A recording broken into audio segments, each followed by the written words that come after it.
Have you ever shared a post, then later found out it wasn't true? Yeah, same. And that's exactly how fake news spreads. But here's the thing, not all fake news is the same. Today, I'll show you the different types of information disorder, how they work, and how you can spot them. Hello everyone, good morning, good afternoon, or good evening to whatever time you're watching this right now. I am Nathaniel B. Lofranco from grade 11 Aspiration, here to discuss and demonstrate the different types of information disorder. But first, let us get on with the objectives. In this video, we'll break down and define and differentiate the three types of fake news or information disorder. These are of course disinformation, misinformation, and malinformation. And I'll also show you real examples and how you analyze them in applying media literacy principles to assess the credibility, accuracy, and reliability of the information. And lastly is to promote responsible digital citizenship by encouraging viewers, you guys, to think critically before sharing or believing online content. Now, a quick overview of fake news. The different types of information disorder are as follows: disinformation, misinformation, and malinformation. Now, let us get into them one by one into more detail. First up, arguably, the most dangerous one is disinformation. Disinformation is false information with bad intention. Basically, false information that is shared on purpose to deceive or to manipulate or to harm the people or the audience. So, this isn't just any accidental post. This is intentional. A quick example for this before we go into my discussion sample or to my demonstration analysis. A quick example of this is, let's say there is a post claiming that a celebrity said something controversial, but the quote was later debunked and was later verdict as false or fake. How is that disinformation, you ask? That is disinformation because the person claiming that a celebrity said something was false. It is false information with the intent to deceive or to harm the reputation of such celebrity. Now let's get on to my demonstration analysis. Look at this image right here. Does this look familiar to you guys? If we look closely to this image, we can see a logo on the bottom right corner. Isn't that logo an AI logo? To further analyze and to further determine if it is, let's go on to a website or tool that is Hive Moderation, which is a tool used to detect AI generated images. And once I've inputted that image right there, it is said that this input is likely to be AI generated with 99.8% likely being AI generated image, and also a 12.1% of likely to be deep fake. And if we scroll even more down, it is said that it is 99.6% Gemini 3. So that further confirms our theory or our assumption that it is AI generated. But I am still not satisfied with this analysis. Because what if there are people out there who do not know that logo right there is an AI logo, and that they do not know or have prior knowledge in fact-checking AI images? How will they do that? How will they fact-check this image right here? Well, let us observe more of this image with ignoring the fact that there is an AI logo on the bottom right. Let's ignore that for a second and observe the rest of the image. What can we do, or what can we search online, or what can we do to fact check this without using that logo? Let's read. Attorney Lana Del Rey states that I will not rest. I will use every legal and political avenue available to secure his absolute freedom. This was supposedly published in April 28, 2026. MLGC News Online. There is a news outlet. Let us search that MLGC News Online. Now I went to Google and searched MLGC News Online, which nothing popped up but an AI overview saying MLG College of Learning or Mobile Legends gaming communities. that isn't exactly what I'm looking for. And even if I went to the news category, there seems to be no results about this MLGC news online. So let's go back and scroll down farther, and I saw in an FB post with the caption, "Thank you, Attorney Lana Del Rey." Now let's click on that post. That post is actually from an FB page named Sara Duterte Supporters. Now when I saw this post, I was like, are everyone getting fooled by this image? Because even if you click on this image on this post, it clearly says that it is false information and that, similar to another post, was reviewed by third-party fact-checkers. And if you click see why, it was fact-checked by a third party, which is Verifiles. And if we click on that link, it is said that the final verdict of Verifiles says that this is fake and that Lana Del Rey and Sabrina Carpenter are international singers, not legal counsels. The posts are fake and are digitally fabricated content. Now, that further confirms and I am now more confident of my analysis that this image right here is fake and is disinformation.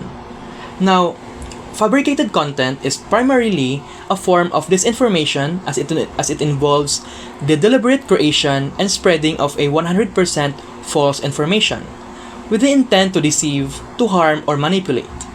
That is exactly what disinformation is all about. This is fabricated content as it is an AI-generated content. And it is 100% false with the intention to deceive or to manipulate the audiences. But while fabricated content is designed as a malicious tool, which is disinformation, it can also become misinformation if it is shared by others who do not realize it is false. Just like how this post right here agrees that it is, or is getting fooled that this is true, that this is true. And look at it here. In the comment section, there are the most relevant comments says that God will hear our prayers that FPRRD prove innocent and back home healthy and strong. Thanks, Attorney Lana Del Rey. Another comment even says that we are so thankful to you, Attorney Lana Del Rey, for your support to our President Duterte.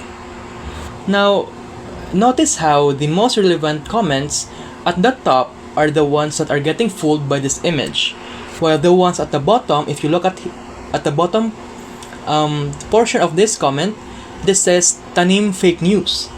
But for some reason, the top comment has more engagement rather than this comment right here that says fake news.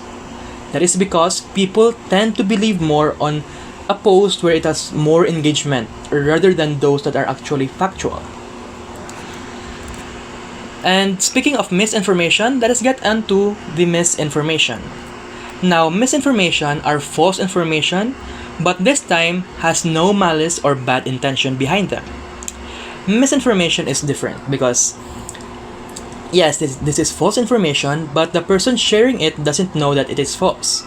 Basically, they might have shared it for an honest mistake, an innocent, honest mistake. And for a quick example before we dive into my demonstration analysis, let's say, for example, someone shares a breaking news post without checking if it's real because they think they are helping. That is misinformation because they just shared a post thinking it might help others as well without fact-checking it first. So it is just an honest mistake of trying to help other people, but again, it is still false information. Now, for my demonstration analysis, let's look into this post by Vice Ganda, a celebrity here in the Philippines, reposting or retweeting a tweet in X saying with the caption, "Yaz mother, super major win." Now, this post that Vice Ganda reposted is quite skeptical, quite suspicious, because if you look at it here, if you click on that account and scroll more, the most relevant replies on that comment section is already stating that it is AI and that Lady Gaga was not at the Met Gala this year. Which is weird because for a celebrity like Vice Ganda to repost such post Even when the top comment is already stating that it is AI, yet she is still retweeting it, acting like it is true. And if we go furthermore into clicking that account, we could see that that account only has 1,030 followers and is only a fashion content creator. Not exactly the platform or the account that we should be trusting to for an event as big as the Met Gala. So, to further analyze why this is misinformation, let us take a look closer onto these images right here. Notice how the two images are very different. Look at Lady Gaga's hands. One picture is showing that Lady Gaga is wearing a glove while the other isn't. And look at the background. The fences or the railings of the staircase shows first pictures having flowers on them while the other doesn't. And once you've looked carefully as well at the background, the first picture is showing you a green background while the other picture is showing you a purple background. Very skeptical and suspicious images right here. Now, to further clarify if our instinct or our assumption is true, let us go and do one of the most relevant and most effective way of fact-checking informations or images, which is the reverse Google image search.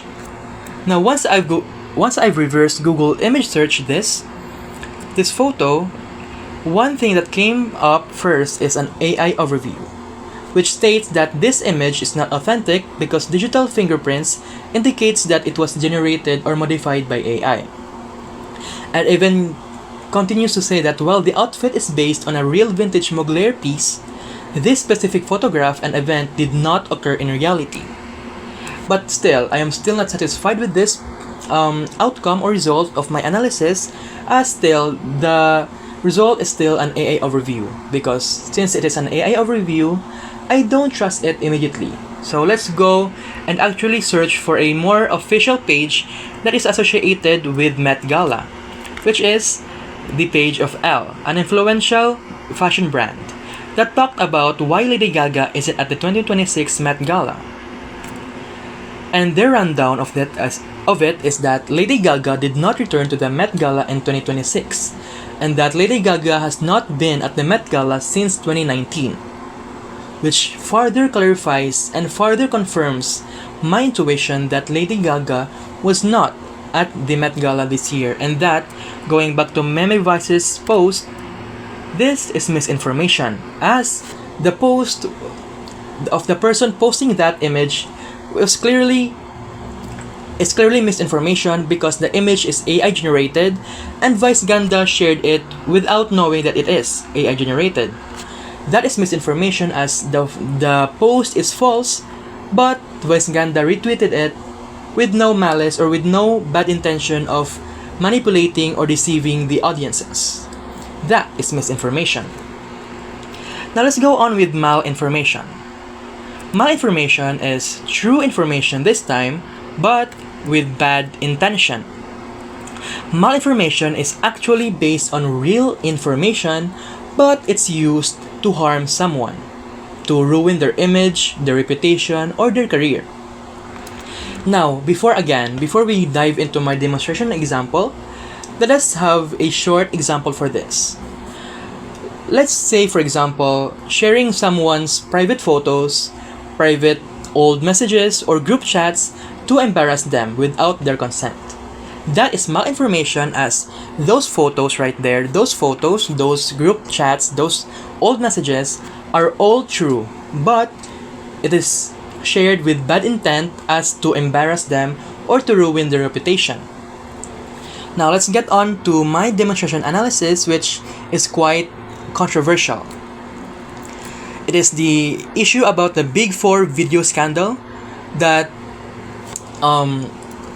involves the names of actors such as Jill Cuerva, Aaron Villaflor, and Nico Natividad, and Ron Angeles.